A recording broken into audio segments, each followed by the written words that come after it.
Leeds, Leeds, Leeds. What is happening? Welcome to Working Hours, a show about a place called Leeds, a time called now, and an activity called work. Working Hours wants to record 1,000 loiners over the course of this, the most important decade in the history of the human species, and ask them about what they do all day and hear how they feel about it. My mission is to try to map out what my city, Leeds, a city that has declared a climate emergency, is doing during humanity's biggest emergency. On Working Hours, we hear how loiners have, are, and will be coping with our multiple crises: the global pandemic, Brexit, and of course, the ongoing and accelerating collapsing of capitalism, the state, and the climate through this decade. To do this, I need people like you, dear listener. Most of all, I need people who are in Leeds or who are from Leeds to come on this show and be my guests. So please join me and help me with this mission whenever and however you can. Critically, I will need people like you, dear listener, as financial backers. Please consider supporting or donating to this project. You can do so with a £1 monthly donation via either Patreon or Ko-fi, or you could donate any one-off amount to Working Hours via either Ko-fi or through the LibrePay button on the About page of Western Studios' website. Thank you. My name is Simon, and this is all my fault. What did you want to be when you grew up? I think I probably, if I'm very honest with myself, always wanted to be a primary school teacher. I did have various blips along the way where I thought I wanted to be an interior designer, and I had a place at art college, but that all changed during the time that I was doing my A-levels, retaking my A-levels and deciding what to apply for. So I ended up applying for teacher training college. What A-levels did you do? I did maths with statistics, art, sociology, general studies, because that was a thing in those days. So I went to teacher training college, and that was kind of it. I'd done lots of work on play schemes and different voluntary bits with different groups and things, and just felt very comfortable and happy working with children and challenging children. But generally speaking, I tended to always work with children who were not in the greatest of circumstances. And that's kind of where I found my place, really. And I've always worked in schools where children's lives are not easy, or they come from backgrounds where, there's not much money about, or parents haven't had a great time themselves. So I tend to find that that's where my home is, really. And that's what I've done with a real heart for that for 30 years, really. I've worked my way through leadership teams. I've done leadership qualifications. I've led lots of core subjects. I've done lots of work developing children's confidence and speaking and listening skills and motivation. Lots of things to try and help children find their place and find their opportunities beyond their own home and their own home life. And to do well. I'm very much a believer in equity, and so I very much have worked towards that, really, all the way through everything I've done. I think that's something that grew. It wasn't there necessarily as something that I knew that I was doing. It just sort of grew as time went on. My parents came from low-income families. My siblings and I are sort of first generation going to university, and so I kind of had a heart for those for children who didn't have the opportunity, for where children are in situations where it's difficult to think of opportunity of being a thing for them, and to have those thoughts that what can I do with my life? What can I enjoy in my life? Have I got choices? And to be able to make those choices. So what was it that made you identify teacher? Like, I mean, to a degree, it sounds like you saw teaching as a way to change lives, as the government advert used to say. Like, what was that for you, do you think? I think at the beginning, it was more to do with my dad was a joiner, shop fitter, and ended up teaching at the College of Fielding, teaching lads at night classes when they'd done their day's work and teaching them shop fitting. Lads who were not in the easiest of circumstances, having to do a day's work and then coming and learning more, and my dad doing a day's work and then teaching more. And so I kind of wanted to be like my dad, that I was helping people, but also I just, from what opportunities I'd had, I just had a fairly, I think, natural affinity with children and working with children. So I kind of, it seemed a relatively natural thing for me to want to do. And other people, it sounds, I don't know, blowing my trumpet a bit, but in a way, but other people had seen it and pushed me that way, I guess. Not that I complained, I was quite happy to do it, but it sort of encouraged me in that way. So that's kind of just what I ended up doing. And that has fed me, and hopefully I've fed many other children through it, really. You're listening to Series 3, Episode 34, and to my guest, Caroline Hudson. This is another Zoom interview recorded on the 28th of October 2022. Hello, loves. Caroline Hudson has over 30 years' experience as a primary school teacher in West Yorkshire and is passionate about developing the chance for all children to be the best that they can be and giving them the tools to make confident choices. Caroline believes that by giving parents the knowledge and understanding of up-to-date primary school methods and expectations, they will feel more confident with helping their own children. To do this, Caroline started the Kitchen Table Teacher UK. The Kitchen Table Teacher UK has classes for parents of primary school children that are held in small, friendly groups in informal, neutral settings. In each class, over a cuppa and a cake, parents learn more about how to support their children's learning, develop their understanding of how and what their kids are being taught in school, and maybe even make some new friends. The groups focus on English and maths skills and the concepts being taught in primary school. The classes are a relaxed and safe place to develop understanding and confidence, run at a pace to suit those in the group, and with space to ask those niggling questions. For more information, go to www.kitchentableteacher.co.uk or follow Caroline on social media at Kitchen Table Teacher UK. Also, a quick note on the quality of this episode. There's some crackling and rustling. I will, again, probably at the end of the year, talk about some of these issues. But yes, we'll talk about that then. Now, please enjoy this episode of Working Hours with Caroline Hudson. We've kind of talked around it, but the next question is, what are you doing now? Because you're doing something kind of a bit more specific now. So what is it that you are doing now? So I came out of the classroom just last Christmas in December 21. I had a bit of an epiphany around about last October time, so about a year ago, where I suddenly, well, no, not suddenly, but I felt this was time now, that I needed to put my energies into the things that I felt most passionate about. You know, we'd been through COVID, we'd got vaguely out of the other side of that, and I'd been, you know, part and parcel of all that went on in schools around that. We'd got various new circumstances personally and at work, and I just thought, if I don't do this now, I don't know when I will do it. And I wanted to really, I was spending a lot of energies doing things for other people that, although they were important, they weren't my passion. And I developed this passion over time. And I thought, I need to take a leap of faith, for want of a better word, really, and do something about it. I didn't quite know at that point how or in what form, because I was kind of too busy at work at that point to be able to think through. But I knew I needed to do something that was going to feed me for the next few years, really. And while I still had the energy to do that, because I'm 51 and I've done 30 years, you know, of graft on behalf of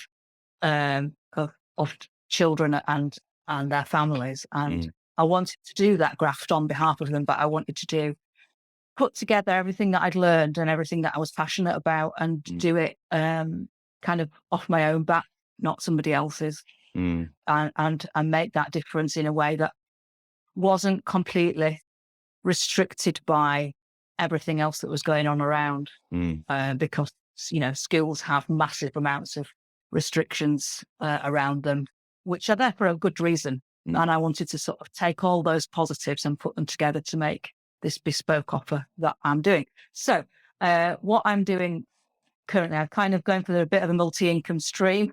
As you might expect, this was a brand new concept. The concept is that, particularly exacerbated by COVID, I guess, where parents were left trying to educate their children with methods that they didn't understand. So I run groups for parents based on primary English and maths methods and expectations. Just little sociable, companionable groups with cake and tea and sympathy. And I show them stuff. I just show them, so whatever age group their children are, I show them what kind of things are the expectations that their children will be learning, how they're taught now, and explain those carefully and, in a flexible amount of time so that parents can ask, no question too small. And yeah, we just meet together. And the idea originally was that it would be in a completely neutral space. And for me, that meant ideally no overheads, because at that point I've got no budget for it. So literally around my kitchen table, hence the title of my business. And so I did a little pilot group of parents locally. I just reached out on social media and said, anybody like to come and grab a glass of wine at my house on a Friday night and talk to me about this idea I've got? And I got quite a few, and they just said, yes, please. When can we start, basically? So yeah, that's the basis of it. It's very simple. So I run classes for particular age groups of children's parents. So we tend to do them in like blocks of about 5. So it's about an hour for 5 weeks. And I try and do it at different times of the day and evening so that they've got a choice about when they come.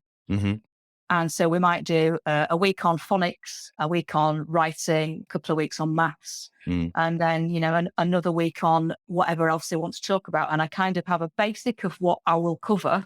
But then that's completely flexible based on the parent's needs. I had one parent who came whose child had just been diagnosed with dyslexia, so she wanted to talk a lot more about that. So there's a basic, and then there's lots of flexibility within that, and it's led by the parents within that level. So I've been running it around my kitchen table. I'm trying to get it into schools. I would like to be funded so I can get it into schools ultimately, but that's a whole other ball game. Schools do have ring-fenced money for such things. They have pupil premium money, they have catch-up money. And schools are very keen, but getting to the next step where they're booking me is the hard part, really. Or also getting past the security systems of emails and things. School emails are renowned for being really difficult to get through to who you want to speak to. So, yeah, and as we know, schools are having really rough times with budgets as well. So it's slow burn, but, I'm really proud of where we've got to, in the 10 months that I've been running. I've learned a lot. I'm doing some training for teachers as well, some online training, some on something else on speaking and listening. And I'm doing some work for Leeds Beckett University, just some hourly paid things. But yeah, my main thrust of my business is helping parents. So that they can, and then I give them some things to take home that are like school type resources, and show them exactly how they use them, how else they can use them, what they don't need to be doing, how long they need to spend or don't need to spend. Because lots of parents think, well, we need to be sitting reading for an hour and you can only concentrate for 5 minutes and therefore I'm a failure. Or I've been to a parents' evening and I had some difficult questions and things, or I didn't know what to ask. And it's just about sort of raising that confidence that they can help, because that, a lot of parents are coming to me saying, my child is 5, I'm a grown-up, I should be able to help. But I can't, because I don't understand it. I don't understand this thing that I'm supposed to be doing. So they either back off or they do it how they think, but their child is telling them it's wrong. And so it creates lots of tensions and difficulties at home, which, I try and sort of put their minds at rest and say, look, it's fine, and help them and show them what things are they're doing at school. And they go away and they chat, they get to know each other better in the groups, and they chat and they go, oh yeah, I think that as well. It's not just me. And I've got parents who come back to me because they've got a child of a different age group. They want to learn about that age group, which has been really good, because it's meant that they must have really felt benefits from what they did when they came the first time. And some parents have come to me because they've been recommended by somebody else who's been. So there's lots of benefits for the parent, which then passes on to the child because they have a much more positive attitude towards it. They feel more confident about it. They feel like they know what they're doing now. Yeah. And so the child gets that confidence as well. And hopefully it's much more long-term benefit because they feel like they can then go back to the teacher and say, right, so I need to ask these questions. I know what I'm doing, but I need to ask you this now. Whereas before, a lot of parents would say, oh, I can't go to the teacher because she's busy or he's busy, or I can't ask that. I feel really silly. So that, there's ultimately the benefits are for the children, but vicariously, I guess, through the parent, rather than parents going, well, I don't get this, I'll have to just get a tutor, which is what seems to be happening a lot. Just before we move on, how do you feel potential wise of have you kind of naturally fallen into this, or has it been quite strategic, or are you kind of do you think you've hit a real vein of something that could go big, or are you kind of is this a bit niche and is this going to work? Or there's parts of me that think it's a bit niche, but because I've opened it up to do it on Zoom and things, and that means I can talk to anybody anywhere. Because obviously there's only me that can do a session at any one time in any one place. So that massively limits it. And it's an idea that's grown and shaped as time has gone on because of, the limitations or possibilities. Kind of would like to think it's franchisable ultimately, but I also have lots of ideas about going forward to do with passive income and products that I can put out. I've got a website where I sell my courses. I'm a primary school teacher. I'm not a business person, and I'm having to learn to be a business person and a marketer and everything else at the same time. Yeah. So it's a massive learning curve for me. I think my thing feels very natural. Yeah. My thing feels really natural, and I love it. And I feel so positive about how empowered the parents feel when they come back to me. And a parent came back to me last week who I'd worked with very early doors. She just happened to put something on Facebook, and I'd not seen her name for ages on something else, nothing to do with me. And I just said, "Oh, hello, how are you?" Or back on the same post. And she sent me a private message and just a big long spiel of how good she was doing, what she was doing now, what a difference it had made. And that's 6 months later. And so my thing feels really good. And I feel really proud of it. I feel like it's something that is making a difference. The rest of it is a massive learning curve, and that's not coming naturally to me at all. Fortunately, my sister is in digital marketing and she's helped me a lot, but she's got her own job to do. So, and marketing myself and putting myself out there. I'm not naturally a particularly outgoing person. I'm all right when I'm in my context. I'm fine when I've got my thing to talk about. So putting myself into other people's situations and going, hey, this is what I do. It's hard. And filming myself doing reels and stuff like that, absolute nightmare. Not happy about that at all. And it's not that I'm bothered about seeing myself on film or my voice or anything, because I've been doing Zoom teaching since COVID. So that's, we're all quite used to that now in a way. But it just, that whole thing just doesn't come naturally to me at all. I mean, my family make jokes about how many photographs we've got of them, of their children growing up, which is that there are some, don't get me wrong, but quite minimal compared to many other people, because I can't even remember to get the camera out half the time, I think if they had phone cameras, that's been a bit better. But I mean, I'm just not natural at this thing. So the thing that's my passion is great, really natural. And when I'm doing things like this on Zoom, so I did a little pre-business course with Trust Leads earlier on in the year. And, people will say to me on Zoom, Caroline, you're so gentle and warm. You feel like a person I want to talk to. And that wasn't a thing that I ever, which is lovely, but it's not a thing that I knew or didn't know sort of. Oh, you're trying to consciously cultivate. Yeah. So I'll go into some questions. So I'd normally kind of start with COVID, but I'm going to leave that for a bit. So I want to kick off because we've, again, just touched on it.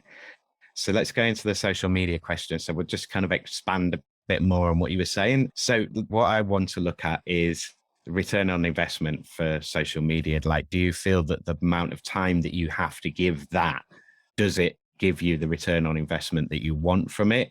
Or do you feel like you know what you're doing, especially with the kind of guidance from your sister, I guess? But does that feel like you know where you're going, you've got a plan, and the amount of work you put into it's actually, you know, that's the thing that's driving your clients and growing your business and your opportunities? I think to a point, yes, but not 100% because it takes me, I'm rubbish at it. So it takes me longer to do it or to even remember to do it.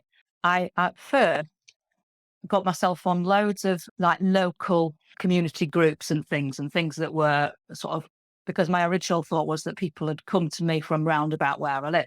And so I advertised on lots of things. Now, obviously, as you'll know, on Facebook, you're only allowed to advertise on certain days in certain groups.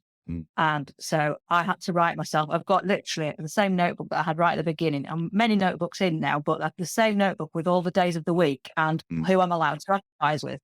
I think I've got very little, and that takes me absolutely yonks and is a pain because I haven't yet got the hang of scheduling to a group. There's lots of systems that I haven't got the hang of yet. So everything takes me 25 times longer than it needs to do. But I would say that the business that I have got has come through social media rather than from schools. But in terms of the other business that I've got, the private business, I would say that's all come from social media. Having said that, we're only talking about 10, 15 customers in 10 months. We're not talking about hundreds. And I know the hours I've put in. But then, you know, it's a completely brand new business. It's like you said, you know, getting people to know who you are and what you do and to come to you. I guess I naively thought that once I put a few adverts out, people would come throwing themselves at me.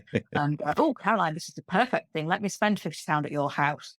So, and they understand your offer as well. That sort of like, are my adverts telling people what I'm actually doing? Like, do people get this? Yeah. And I was talking to, I've been, a lady from the Den at Headingley got in touch with me and said, we really like what you do. We want you to come and do some classes at our place. And she'd seen me through social media. So that was great. But so I did some adverts for them and they've got a social media manager. And I met her the other day and she said, I love your adverts, Caroline. They're great. If I read it as me, I might think, oh, well, I'm very confident with my own English and maths. Thank you very much. And so it's not that your wording's wrong. Maybe you might want to just tweak it a bit. So we had a lovely conversation. She said, please don't mind me telling you. So I said, no, please tell me. I need to know because I need to know how I know what I know because I'm a teacher. But I need to know what other people think it looks like. So we had a little conversation about that. And as a result, I've sent her various versions of my new advert for her to go, right, this one speaks to me. And it's just learning, isn't it? It's a learning curve in terms of what other people see. When you're a professional in your business, it's hard to know how that will come across.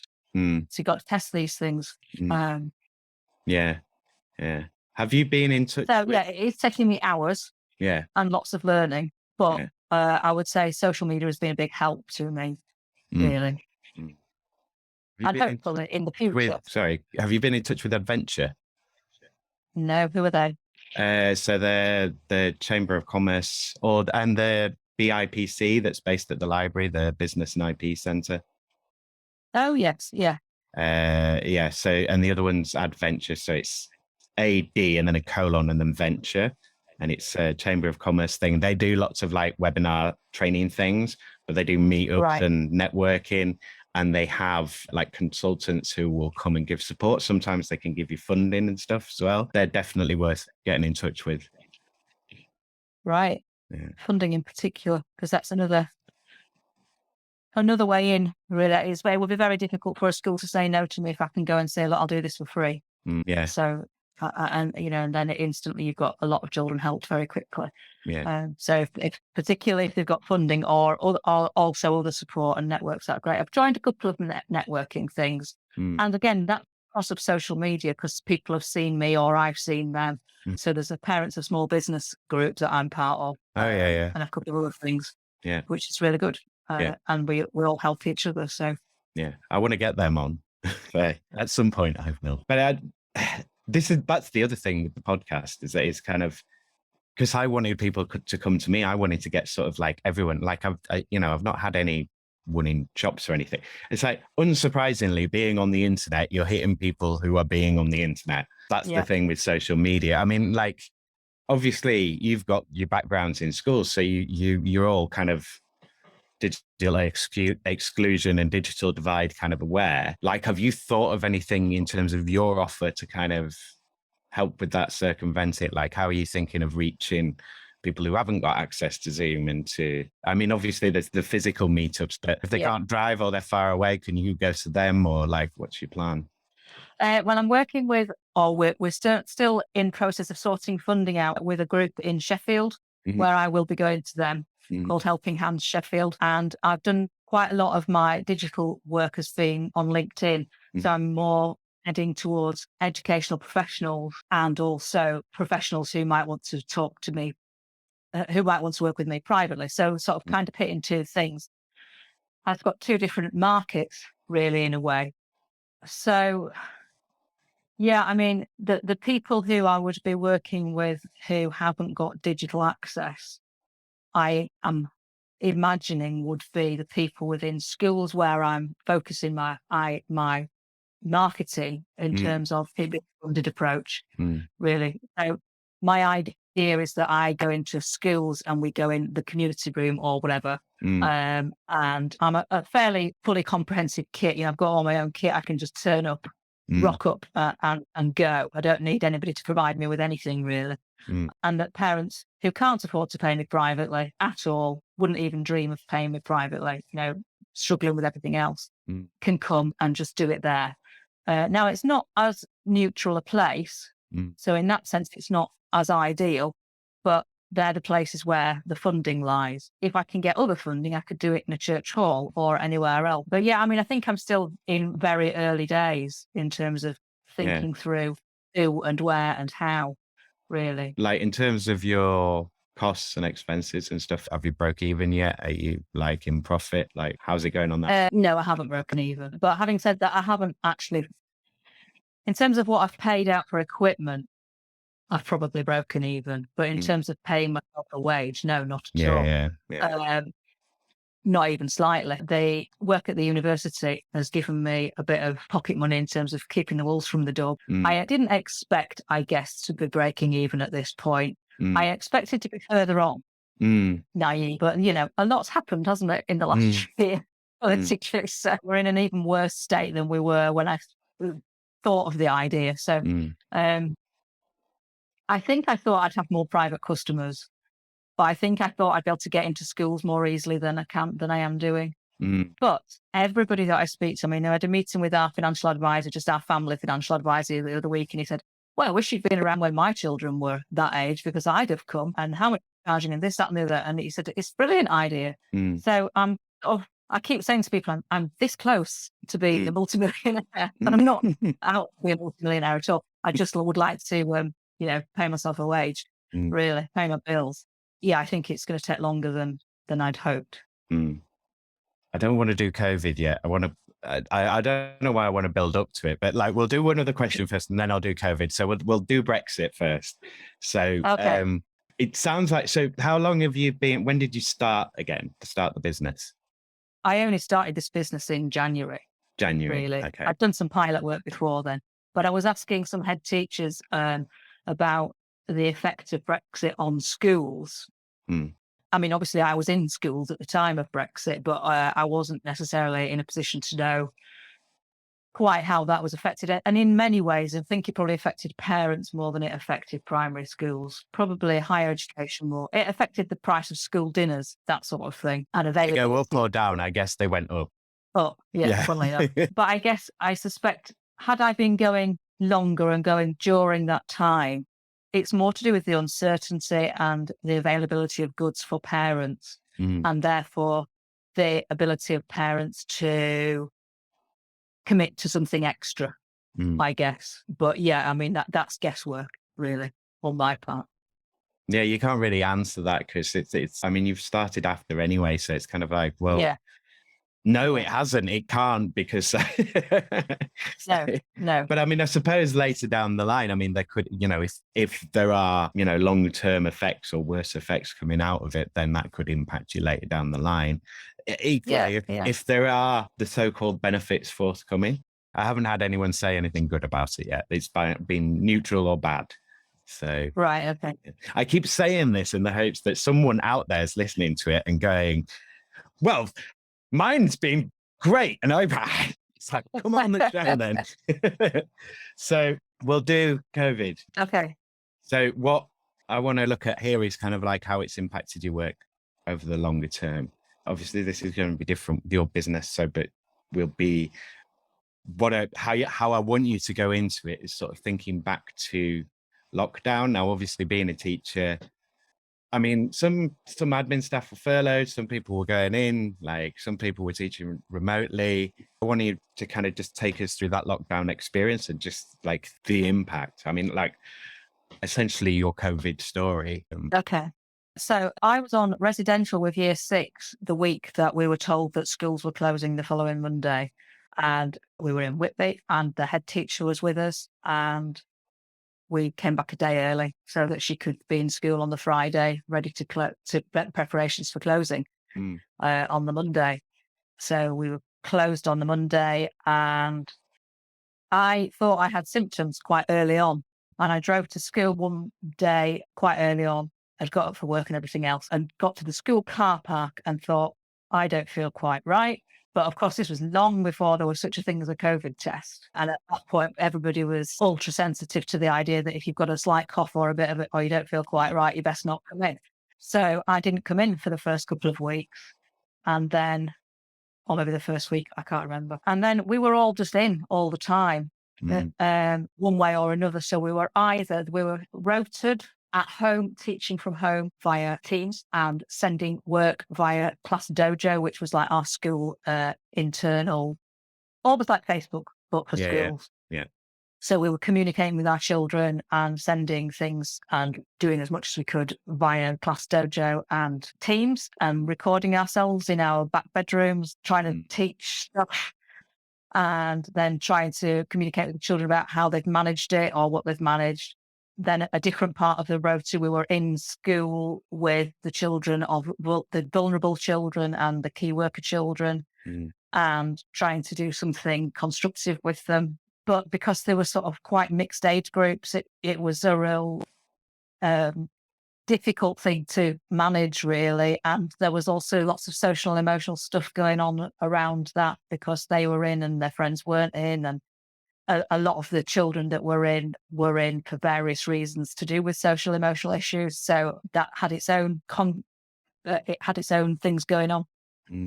So we were just rotated in and off like that throughout various bits of times. Or for those children who couldn't access anything digitally, we were producing packs of work for them to come and collect from the gate. So somebody had to go beyond the gate at certain times to give them out to people. And then those people who didn't come, we had to go deliver them to their houses.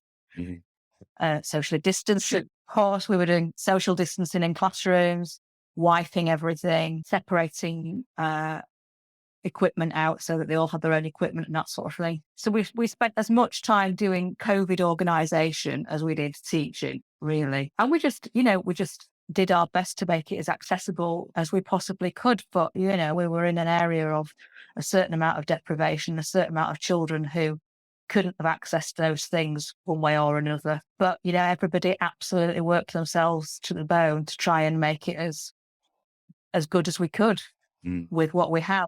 And yeah, I mean, and then we opened up again, didn't we? It all feels quite like a blur now. We opened up again and we were having classes of children in. And of course, children were nervous. Parents were nervous. Children had missed a lot of socialisation skills. People had lost people as well, and they'd lost actual people, family members. So there was a lot of it was a very difficult time in school, and parents were really struggling at home because Mhm. a lot of them were trying to still do their own job Mhm. and teach their children. They had one iPad between them, or Yeah. mum's phone or Yeah. something, and that was it. Yeah. Um, and so they were struggling for equipment, for time, uh, and yeah, it was just hard, and we're now seeing the results of that trauma, because it was a trauma, Mhm. on those children now, because they've missed. For, I mean, for those children who were sort of 4 and 5 at the time, they've missed, half of their life, Mm. actually half of their life, Mm. again in school, that they could have had or would have had Mm. normally. So they're kind of massively disadvantaged in terms of social and emotional skills, coping skills, Mm. not to mention the actual learning of curriculum. And so obviously, the catch up idea were fine to a point, that was put in, and the funding, but the priorities were very skewed, I guess, in a way, in terms of, well, they must catch up their phonics, or they must catch up to what they've Mm. missed. But actually, they need to catch up just to how to be a little person and to cope with the Mm. world around them. Mm. Um, Mhm. and that, as teachers, we felt that was actually far more important, Mm. and that they would catch up that learning one way or another anyway, because it's not as if anybody. I think a lot of people were concerned that teachers were not really doing anything during that time. Mm. There's a bit of a move around that teachers were just being paid to just be at home. Mm. Um, I think well, teachers that's were working incredibly hard, yeah, that I think that's people actually. just trying to accuse other people of what they're doing, kind of thing. It's like, well, who's got too much time on their hands? You obviously do. Um, So yeah, yeah, go on. that was the story, really, and now we've come through the other side of it. We're now seeing the consequences of those gaps of time, and gaps of opportunities, and gaps of chances, really, to do things and to Mm. to be with each other. Mm. So parents realised quite quickly, I think, that there was an awful lot about primary education that they didn't know, Mm. that they were suddenly asked to do, Mm. or to try and get their children to do somehow or another. And we said a lot of the time to parents, "Look, just don't worry about it. Mm. Just let them be happy. Go to the park if you're allowed, or just play. Just play, because that is as valuable as anything else. Don't, I'm giving you these work things. If you can get them done, great. If you can't, don't worry about it, Mm. because we'll sort it. Your children need to be happy." Mm. And we spent an awful lot of the time trying to reassure parents. We knew what we were doing, and there were things that were more important. Mm. But the parents did realise that they had an awful lot of gaps, no matter all the workshops and twilight sessions and things that school always did put on for parents to help them understand phonics, or, maths at that age, or whatever. That was a very small amount of what was actually going on in school. And parents very quickly realised that they didn't really know, and felt very unable to help their children. And a lot of parents sort of backed off, because they thought, I'm in danger of doing this wrong, or I just don't know. So that's kind of what exacerbated, the problem, in a way, because it's been a problem for years. It's very difficult to communicate with parents everything that we do in school, no matter how hard you try. Mm. Uh, and it kind of grew exponentially during COVID. So I know some teachers, and so I can remember sort of over the last year, like from testing every day to testing each week, masks in corridors, these kind of things. You wear your mask here, but not there. And it Yeah, doesn't matter if yeah, other people are not wearing theirs or whatever. If like it's yeah. a lot of it being very much seen to be doing a thing or something.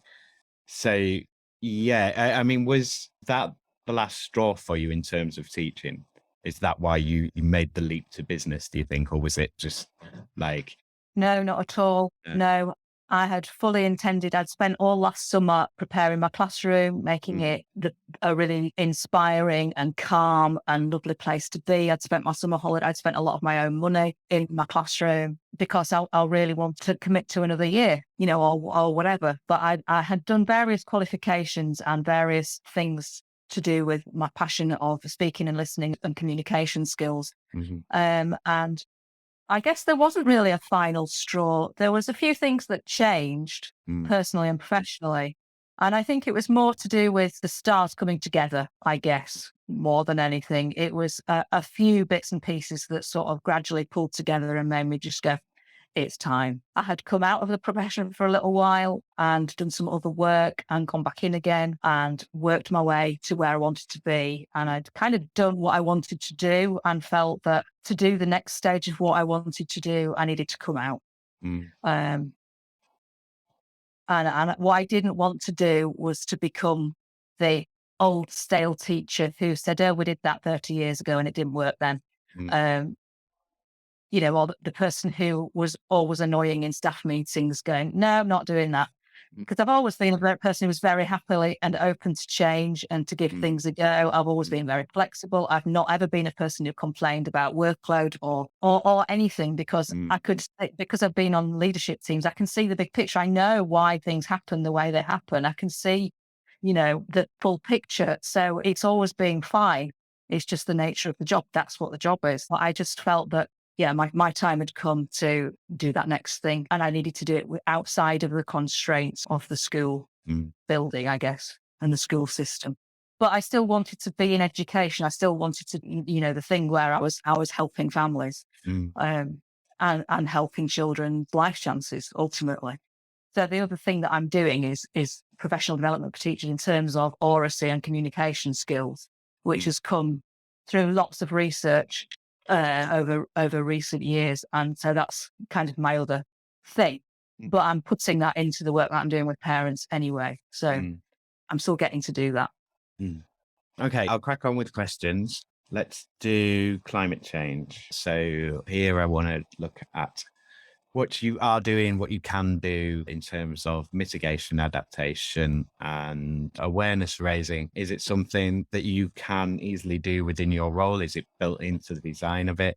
Or is it something that it's like, that's a green issue over there, I can't afford it, or it's not interesting to me? Or what's your working approach? I mean, we try to be as green as we can within our family. My daughter works in sustainable chemistry. We tend to do as best as we can as a family. Mm. Does Of she tell you fine. off a lot? No, because No? we're pretty good at it, really. Yeah. But there's 5 adults in the house, so Mm, we do create a lot of stuff. mm, um, but I suppose in terms of sustainability for the business, I guess by having it in my own home in the first instance is as sustainable as it can be because the heating's going to be on anyway if it's going mm, to be on, the lights going to be on anyway if they're going to be on. I'm not heating an extra building, so it meant no overheads for me yeah. and no sustainability issues, I guess, in that respect. And I didn't really naively, I kind of wanted it to be a local thing. And Mm, that if I did franchise it ultimately, that it would still be a local thing for whoever was running the franchise. So a lot of my parents actually do walk mm, to my house because I know where they all live and they all walk down, which is great. So the schools that I tend to advertise to tend to be very local schools.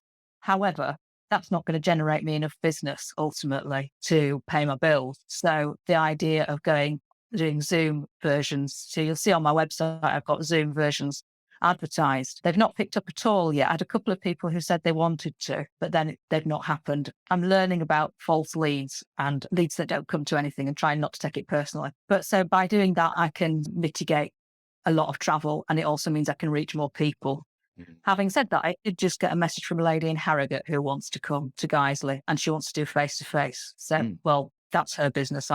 Yeah, that's nice. I did offer an evening Zoom, but she wants to come face to face. So how she gets here is her choice. She might come on the train. I don't know. We have a train station literally just around the corner. yeah. And I did have one parent coming on the train Yeah. to my sessions. So that was good. So, there's lots of fits. I didn't particularly have a climate change agenda as regards my business, but since coming across the different networking groups, that's a thing that is part of their agenda anyway. Mm, So I'm becoming more thoughtful about it, I guess. mm, yeah. But yeah, I guess as a family, we're relatively thoughtful about it anyway. Mhm, So I tend to do things as sustainably as possible. mhm, So when I bake, because I always bake for my classes, so when I bake, I tend to only bake when I'm making tea.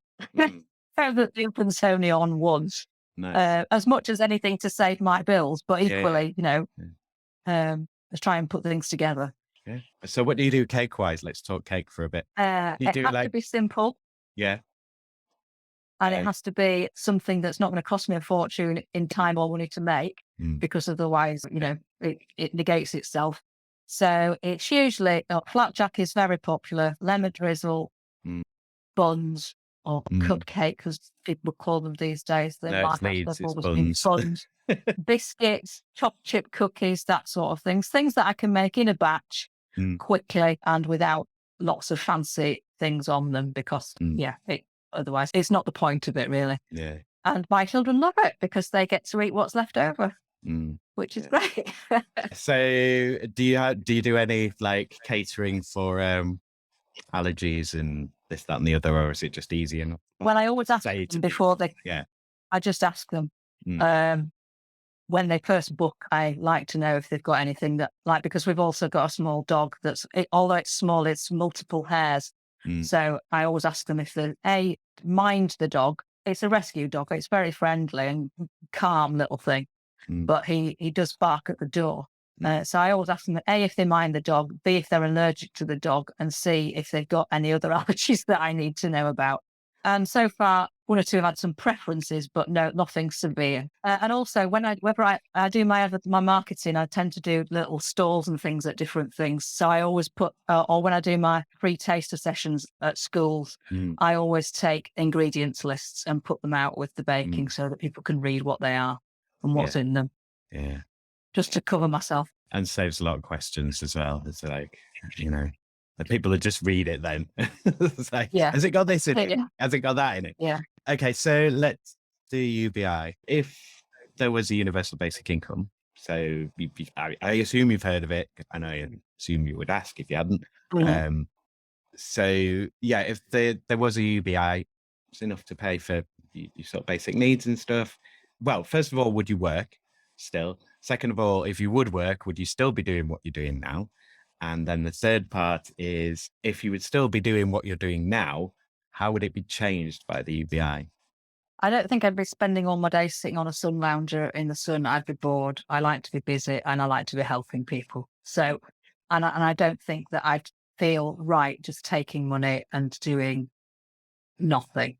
Mm. That said, obviously the motivations are affected. And so you're kind of doing something not just to pay the bills, you're doing something because you really want, or you see the value of it. Whether it's a value because it makes the world go round or because it makes people's lives better, there's still a value. So whether it's you're emptying bins for a living because bins need to be emptied, or whether you're improving life chances, there's still a motivation, isn't there? So I would like to think that I would still want to work. Mm. Pressure to earn a certain amount to pay my bills would Mm. be different. So maybe I would feel more relaxed and able to be creative about it, Mhm. and therefore more playful with it. But equally, I guess because of the way I'm funding myself at the moment, I kind of am doing that anyway. Mm. Um, I'm not claiming anything, because I didn't want to have to be down the job centre every 5 minutes applying for a job that I didn't want. I wanted to put Mm. my energies into getting this off the ground. So we're using savings, Mhm. which we're very lucky to be able to do. That's not going to last forever, but that's the plan at the moment. Mm. But I guess ultimately there are always going to be people who would benefit from other people's help, Mm. aren't there? In whatever way, shape, or form that was. And I would want to think that I was contributing Mm. because of the chances that I've had and the knowledge that I've accrued, it would feel to me a waste if I wasn't using it Mm. to help people, Mm. to just sit on it and go, right, well, I've done my bit now. That's it. I'm done. Would like to think that I've got plenty of life left in me, and I would like to be able to balance that Mm. with and doing things for my own leisure and pleasure, but also gaining a pleasure from helping other people as well. So Mm. the motivation is slightly different, I guess, but I'd still want to be out there doing things. Mm. Do you think, because we didn't really kind of do work-life balance and sort of the health and well-being thing. I mean, obviously they were like really big. They were big business sort of like news terms for a good while, and mental health still seems to be quite big on the agenda. How are you generally, and how were you through COVID in terms of like, were you quite good at stopping work? Because obviously you've got a lot of work to do. I mean, everyone imagines teachers as like, you know, loads of holidays and 9 till 3. And it's like, no, it's like 7 till 9 at night. Like, you know, you're doing stuff through holidays. Like, are you a bit of a workaholic? Do you give too much? Or are you like, can you draw a line under it? And you're like, how do you deal with it? I think in teaching, it's very difficult to draw a line under it. And it's not so much the idea of being a workaholic, it's just that you're not in control of the number of jobs that need doing. Mm, And therefore, you don't choose to sit till 11 o'clock at night. You have to. And that's I would get into school at 7:15 on a morning, and I would leave at 6 o'clock at night. mm, I would have about 7 minutes for my dinner, mm, and that was the only time I stopped during the day. mm, And then I would come home. Hopefully, my husband, who's retired now, would have made something for tea. mm, I'd eat tea, maybe have a bit of a chat with my children, and then carry on, mm, and then do it all again the next day mm, and the next day. mm, I was part-time for a lot of the time that I've been teaching, mm, but I would still spend most of my other part of the week mm. working. And the holidays, I would say it's a myth that although schools are off, teachers are not off at all. I would say out of a 6-week holiday, I probably got about 2 weeks of actual holiday where I wasn't thinking about work. The rest of the time I was working or thinking about it or buying stuff for it or making resources or planning or in the classroom sorting stuff out. So work-life balance for teachers, and this isn't a thing about teachers particularly, but it's just the fact is it's not about being a workaholic. It's just how it is. And if you don't do those things, you fall by the wayside very quickly. But I think that's Um, massively exploited. You know, it's just like, oh well, they'll put up with it because they want to do it. And like, you know, before COVID, you've got 10 years of cuts. Like, so even if they're not cutting your wage or they're not cutting your school, they're still not increasing it. Or like the increase will be below like, you know, real term gains and stuff. It's yeah, yeah, you know, that can only go on for kind of so long. And like, I don't know how much it's being reported in the media, but there's like, you know, huge loss of teachers, like the whole thing is it's screaming out. And then that obviously puts pressure on everyone else, and then more people drop out. yeah. Like I know loads of people who've just gone into it, been trained, done a bit and been like, no, No, this is too much. yeah. I mean, do you think you would have been able to, did you ever do full time? Was it just like, Yeah, I did full time, but I had 3 children yeah, and I made a conscious decision that, that I didn't want it to be on my gravestone that she was very good at planning mm, or she was always on time with deadlines. I mm, wanted it to be on my gravestone that I was a much loved mum. mm, And that's the bottom line, mm, really, is that at the end of the day, yes, I'm a very dedicated teacher and helper of children and families, but I have my own family too. mm, And so I was lucky that I was able to be sort of part-time for quite a lot of that time. mm, And I also made sure that I worked very closely with my partner teacher so that most head teachers who I've worked under in a part-time basis would say, you get a week's work out of Caroline in 3 days. And that's just what they say because I'm not prepared to not do the job properly. And I always made sure that I spent a lot of time communicating with partner teachers so that the children didn't miss out. Because a lot of parents feel that, if you've got a job share teacher, it's not as good because they don't tell each other everything and that sort of thing. And I can understand that. mm, I wouldn't want that for my own children. So I tried to make sure that, you know, from an integrity point of view, that everybody got, the best possible mm, scenario. mm. Um, yeah. Yeah. but then again, like I've said this a number of times on here, and other people have said it, it's not an original me, but like it is the thing that COVID kind of reiterated for everyone is that, put the mask on yourself before helping anybody else. Like, have you always been quite conscious of your own health, your own stress levels with stuff? Are you quite good at kind of, no, I don't need to kill myself for this, basically? Because some people will. Some people Yeah, just be like, I like, oh, I'll put myself through hell because I don't matter. It's so important that. yeah. No, absolutely. And there was a time where I was not well at all, not due to work-life balance, but due to a particular situation that happened, and I did have to take some time out, and that made me sort of make sure amongst myself and amongst my colleagues that people made sure that they were looking after themselves as a result of that. And it made me very aware of situations that can arise in schools that are not healthy. And I was kind of much more hyper aware of those sorts of things in the early stages than people necessarily are. So you can see things happening and start to see changes in people and changes in circumstances. And I was very, although I was never a union rep or anything like that, I was very sort of careful to make sure that if I heard somebody being praised that hadn't been told about something that they were doing well, I made sure that I told them, so-and-so said that was really, you did your really good job.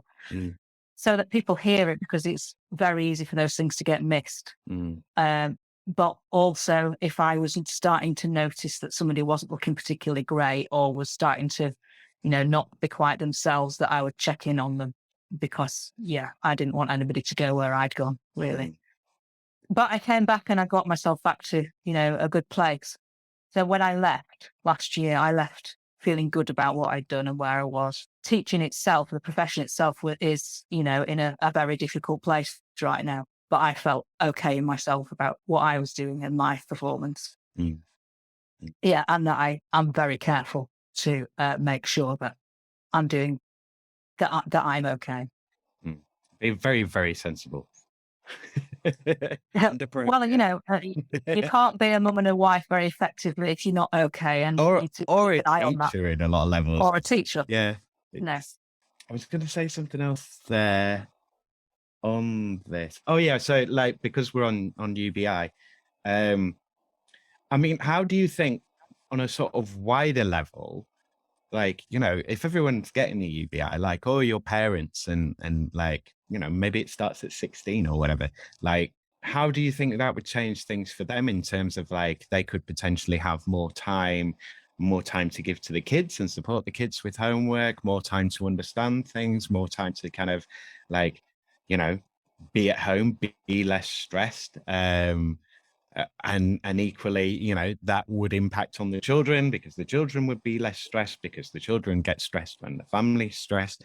So like, how much pressure do you think that could potentially take off, like, the role? I think it sounds wonderful in principle. Yeah, obviously it's Absolutely. idealized, but yeah. Yeah, it's in some senses that sounds quite simplistic. Only because I guess I know what children come to school with each day. And so some of those things might be mitigated by the fact that their parents weren't so stressed about money. However, it's much more complex than that. We all know that children come to school with, much more than whether or not they've had their breakfast, which would be a good start.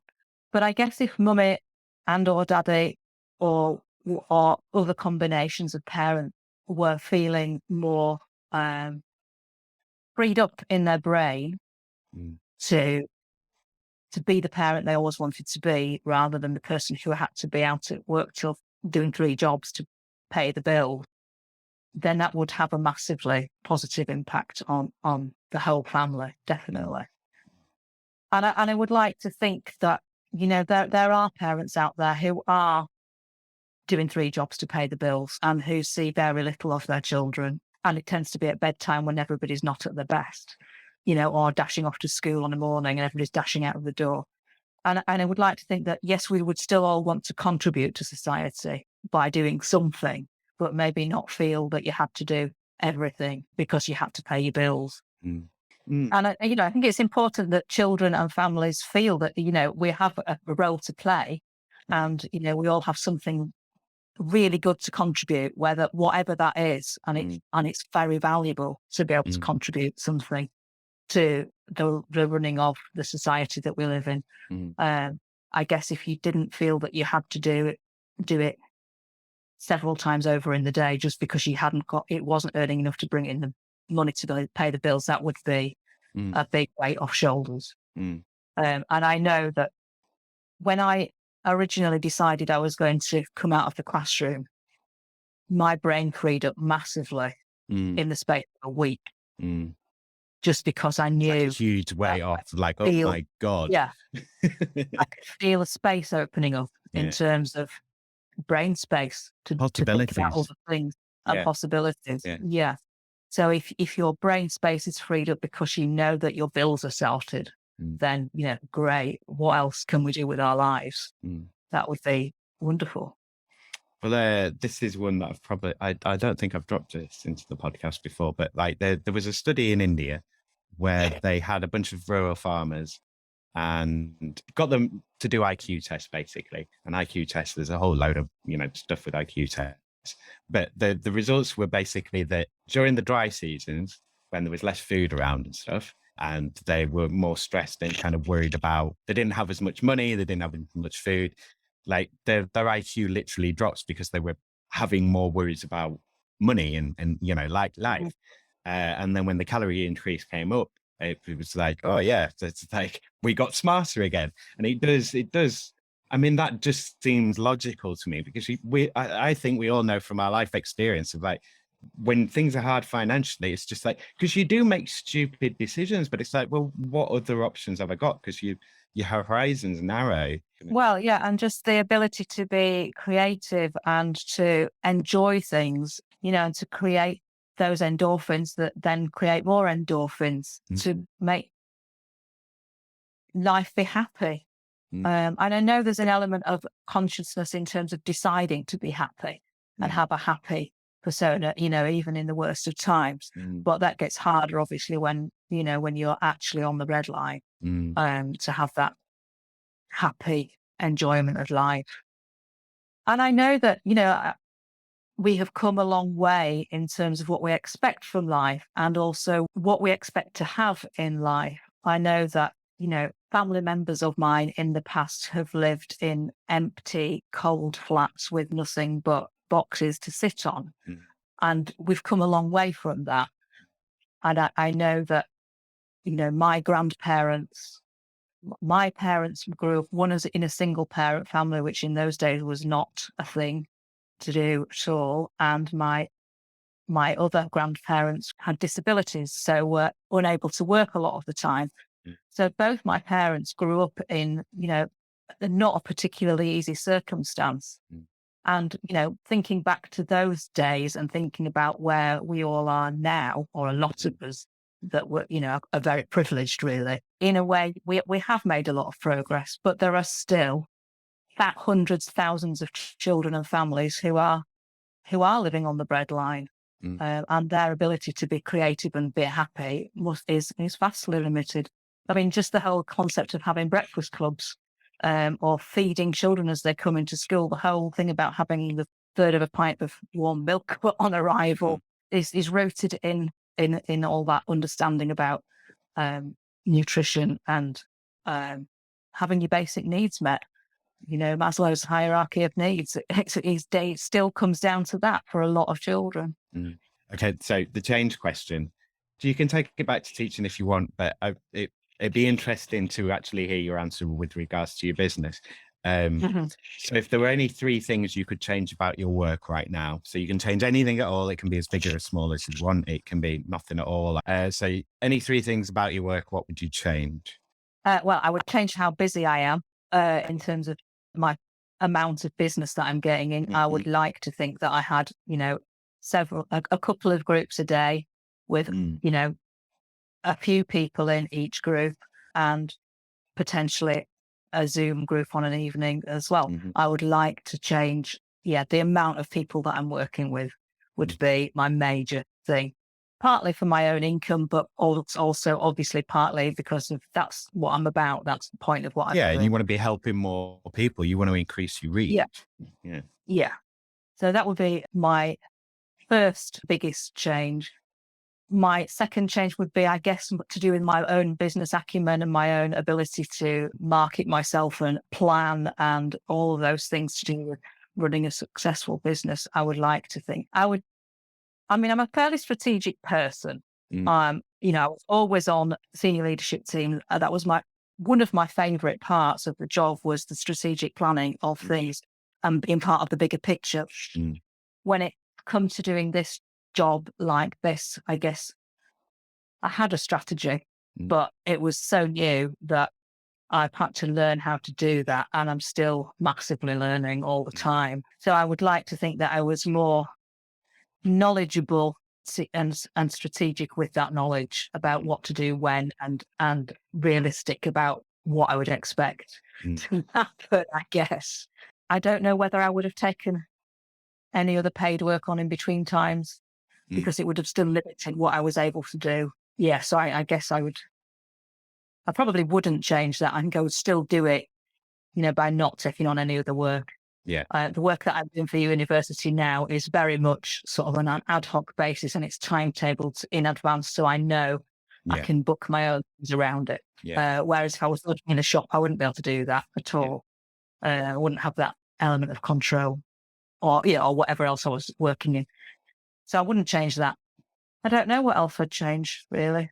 I guess I would change it up so that I could franchise it more quickly and grow it more quickly. But I guess that's not very realistic at this point. 10 months into it. I guess you read so many stories about people, doing their first 10 grand month, 3 months in and that sort of thing. But maybe they've had much more of a business experience than I have.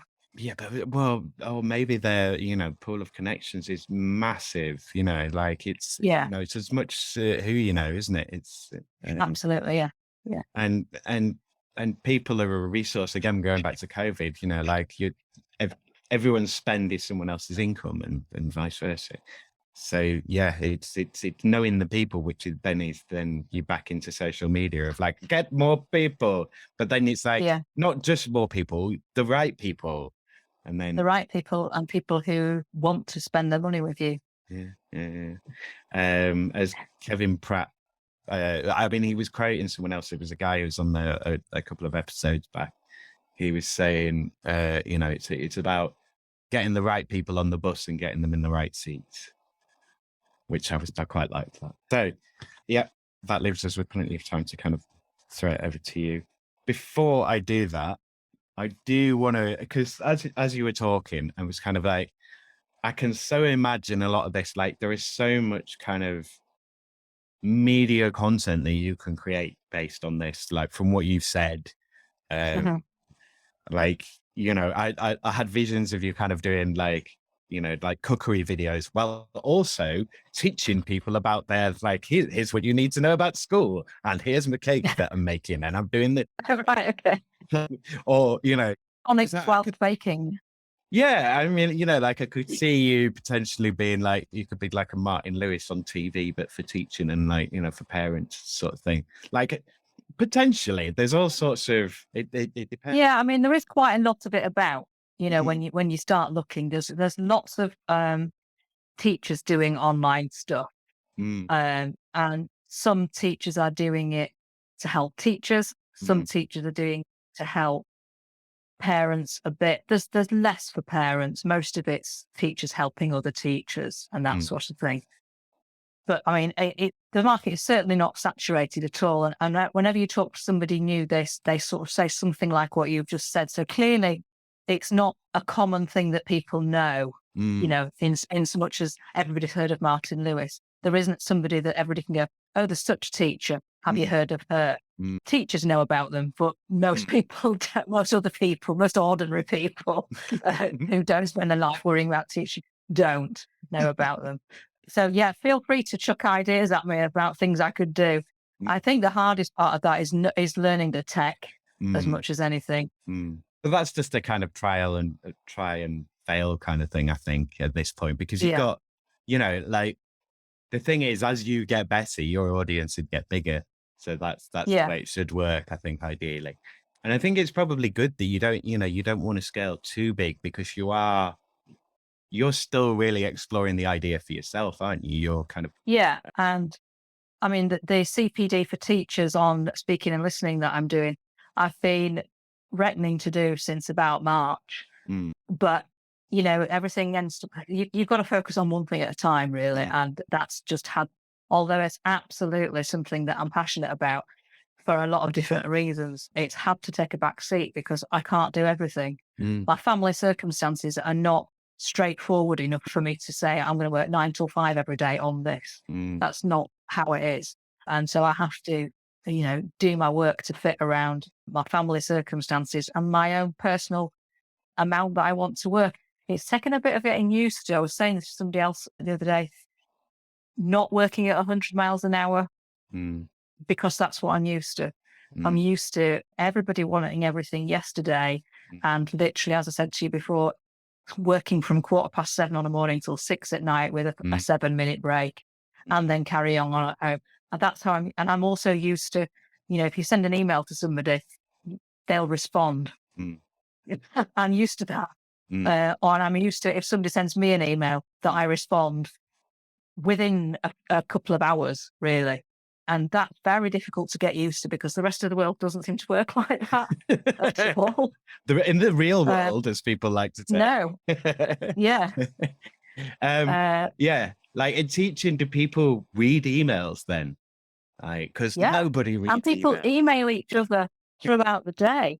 So I would maybe get an email from the office saying such a person's not coming in.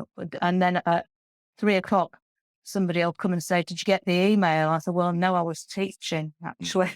Yeah. No, I haven't read my email, but I was actually teaching. Or people will send you emails during the day to just send you a message because it's quicker than walking from one end of the school building than it to the other. And that's Close far. their work-life balance.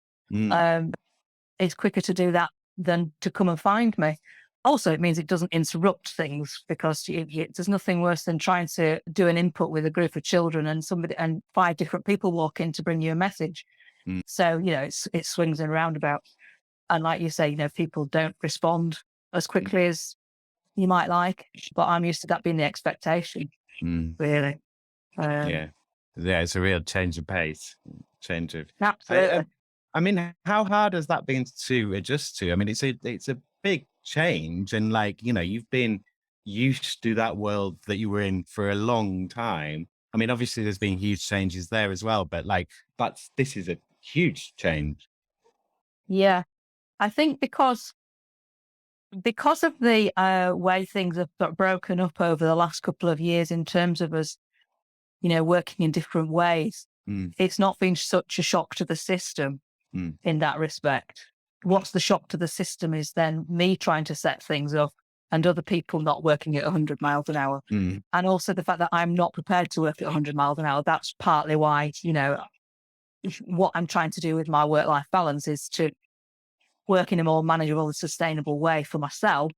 So yeah, it's a funny balance, really. And so I have 100 miles an hour expectations of what I'm going to achieve, but I'm not actually going to work 100 miles an hour. So I'm used to sort of planning lots of different things and then beating myself up about the fact that I haven't got them done yet. Yeah. So I have to sort of work that out for myself, really, and go, no, it's fine. Yeah. Have that plan, do it when you're ready, but just don't worry about it right now. Yeah. I've written it down. It's on the list. It'll get done when it needs to. Yeah. Yeah. Yeah. And I guess as well, there is, you do upskill a lot in teaching. So a lot of you've got a lot of the business knowledge as well already, I think, in terms of kind of HR systems and motivating people and kind of even with training, how to train and deliver training. And so, taking in all these kind of business books now, I mean, you've obviously I'm just guessing based on the way what you've said and the way you've talked about them, but it feels like you've devoured quite a lot of literature in quite a short amount of time and absorbed a lot of it. Has that been the case? Yeah, absolutely. I put myself into positions where I was learning, and it's been really fun to actually learn those things and to really motivating to learn something brand new in a way, I guess, and to have the headspace to do that and it be my choice. But yeah, I've put myself into lots of positions where I could learn things that I needed to learn. I've joined groups, I've read stuff, I've bought stuff. I and so I guess that there's a time I had to kind of stop doing that for a while because I had to think, Mm. right, I need to do some work now. Yeah, I have to um, do some work on the business, like do some business development, yeah. not just sit here Um, going, "Oh, yes, this is work." yes. Yeah. This is learning about systems. Right. Well, let's actually put these systems into practice now. But equally, I find myself frustrated by my lack of knowledge about other things. So I have to keep stopping and going, right, I actually need to learn this now. And that's what I will have to do in order for it to grow. I think I need to get more efficient systems in place and find ways of making things work quicker for me so that I'm not spending my energy on things that don't need to spend my energy on, sort of thing. Even just down to how I use social media and using it better and using it more efficiently and planning my working day better and that sort of thing. I've been quite systematic and planning ahead, but equally quite reactive Mm. because you have to sort Mm. of just see what comes up out of what you've chucked out there, really. Guess as time goes on, I'd love to have a working week that was different every week, but relatively straightforward. That this is what I knew I Mm. could sort of plan for, and I've tried to do that as much as I can. So that, for example, I've just had a couple of days away with my husband that we'd planned for because I tend not to work at this end of the week if I can, Mm.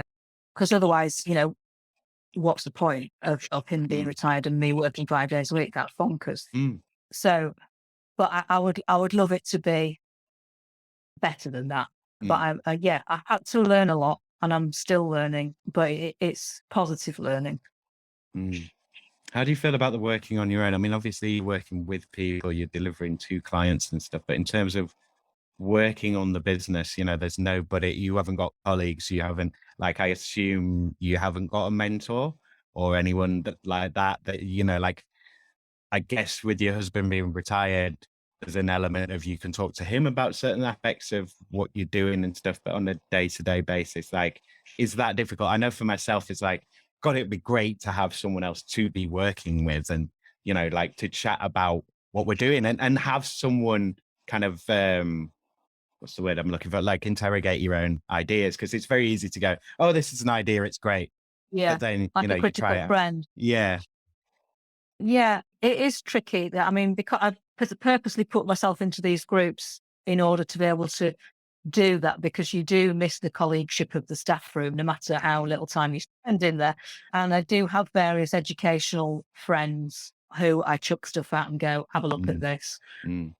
I've worked on various projects with educational friends earlier on in the year where we've done things together. So that's been great. But yeah, you've kind of got to make a colleagueship of your own, really. Mm. I'm quite good at working on my own, but equally, like the lady from the den, I sort of just said to her, look, just tell me about these adverts because you're seeing them. I'm just making them. You know what it looks like as a mum or as a Mm. marketer.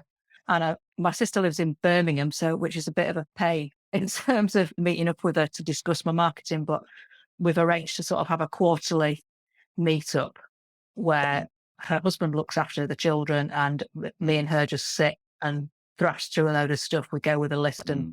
we've done that once and it was really productive because it was so much easier to just sit next to her and go, right, how do I do this? Rather than her sort of going, well, let's have a Zoom and I'll show you. It's just so much easier to just sit next to somebody. Mm. So yeah, I'm kind of just making my own way with that and making new colleagues, really, I guess, in a way. I'm still keeping in touch with the educational world, A, to keep up to Mm. date, but B, to keep, Mm. because like you say, it's often just a matter of who you know, and being able to sort of make links with other people through who other people know. Mm. I mean, like you said before, you have to be everything. You're the marketing, you're the head of policy, your finance, your HR, and you've got to And decide I, where you're spending time on the business and for the business, and when yeah, like yeah. sorting all of that. And that's hard. And I have started to pay into a little group, a lady that lives in Seacroft, actually, who's very good at organising business stuff. Bizarrely, though, well, no, ironically, I guess, I've not had time to sit down with her and do what I'm paying her to do because I'm too busy doing stuff. And much as I'd like to pay a VA or pay a mentor to talk to me once a month or whatever, I can't justify it at the moment. Yeah. Yeah. So I have to sort of Like, I can't pay myself. I can't pay anyone else. yeah. And I know you've got to speculate to accumulate, and I get that. And had I had, I don't know, a startup grant or something like that, then maybe I would have considered that to be good use of the money. But basically, my startup grant is my savings, so I feel like I can't do that. Yeah, you don't want to. Maybe I should. I don't know. Too but, much. No, well, Yeah. I don't think so. I think slow and steady. Like, because you this time you're kind of building you again back to social proof. People are getting to know you. You're working on a smaller scale, kind of like piloting the thing, ironing out the kinks. I think I'm building the brand, and the brand is me in a way at this point. And so I'm sort of trying to be. So I went to the first birthday party of the den it had in last week, and I spent most of my time, and I'd taken quite a few of my products. I'd gone in my t-shirt, my brand t-shirt and things, but I spent most of my time making cups of tea and chatting to people about breastfeeding babies and stuff. But that was as useful as anything else, because I'm getting myself out there and looking like a normal person that's just nice and helpful and friendly, not some Dickensian teacher who's going to beat you with a stick if you didn't get, if you couldn't read it properly. So I think that's just as valuable. But I put a post on LinkedIn, I think the other day, saying, here's me shamelessly advertising my stall at somebody else's event. 6 months ago, I wouldn't have dreamed of doing that. Or shamelessly saying, can I come to your event and bring some stuff? Because I am proud of what I do, and I think there's a massive value in it. So I'm learning to just crack on, and because if I don't show my face, nobody's going to know I'm there. Yeah. I know what you mean. Okay, then. So, at this point, I'm going to throw it over to you. Is there anything that you want to sort of discuss, bring up, or let us know where people can find you, the websites, where your socials are, that kind of thing. So, over to you, whatever you'd like to kind of chat about.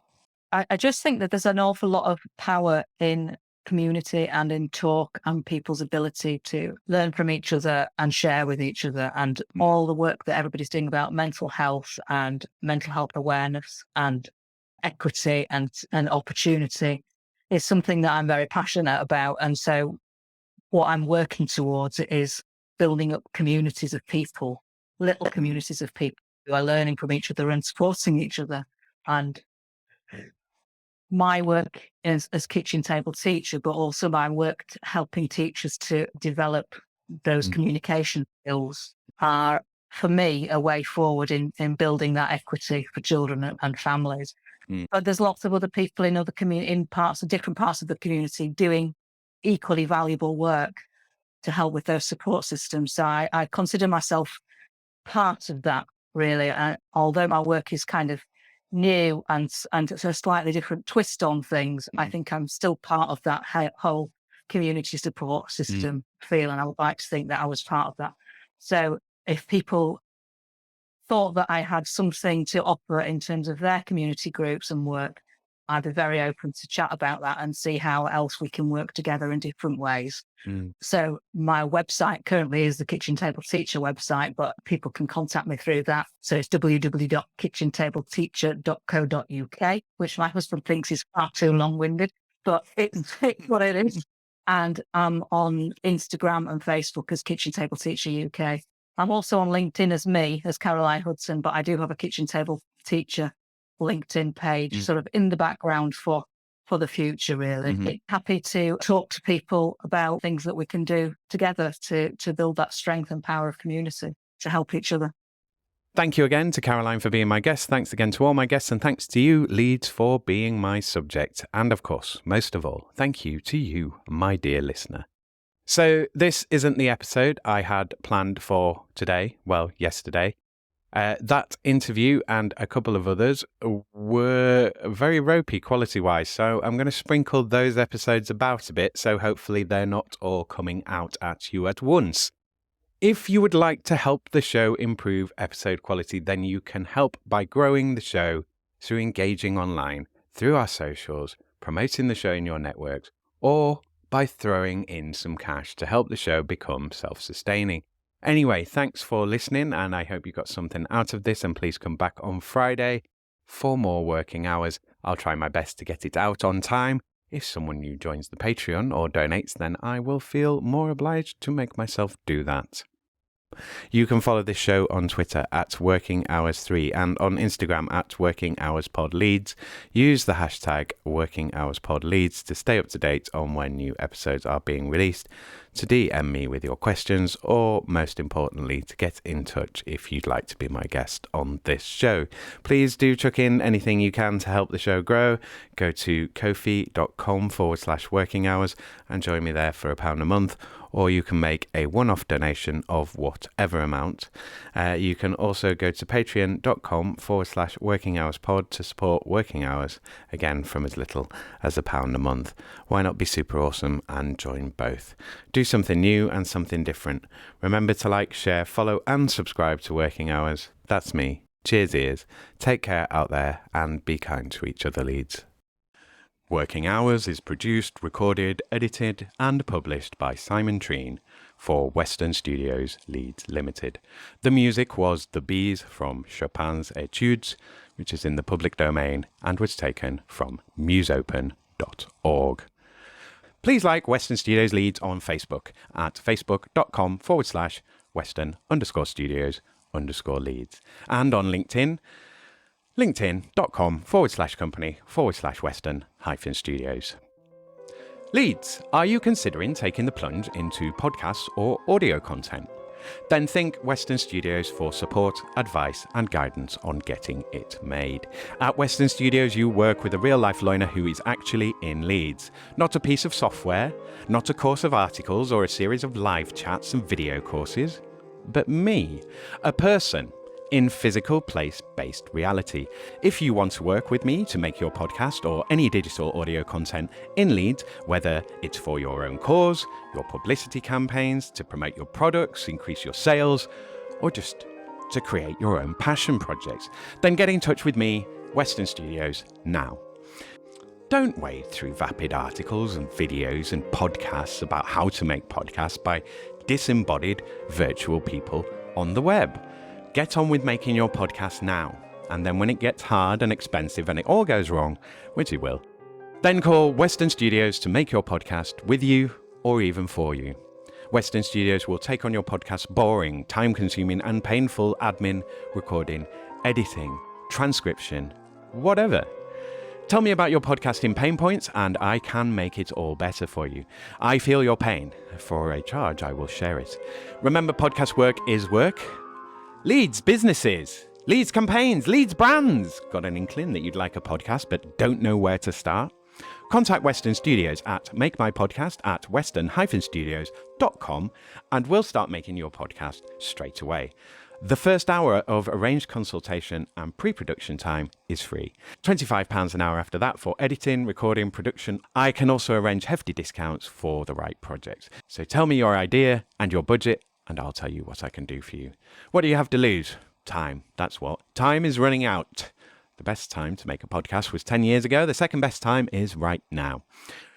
Writers in Yorkshire, what are you doing with your lives? Hopefully you're writing. Well, I know there are listeners out there who want to hear great original writing performed as audio content that is about and for and has been made in Leeds.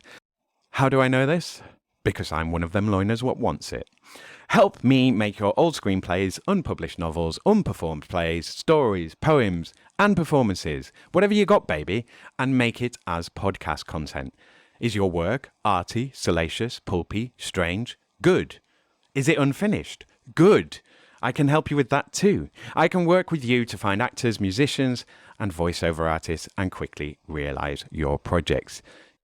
I get practice making the shows and you get a finished, performed and published version of your writing. Save yourself the hassle and the headache of making your podcasts on your own by working with me instead.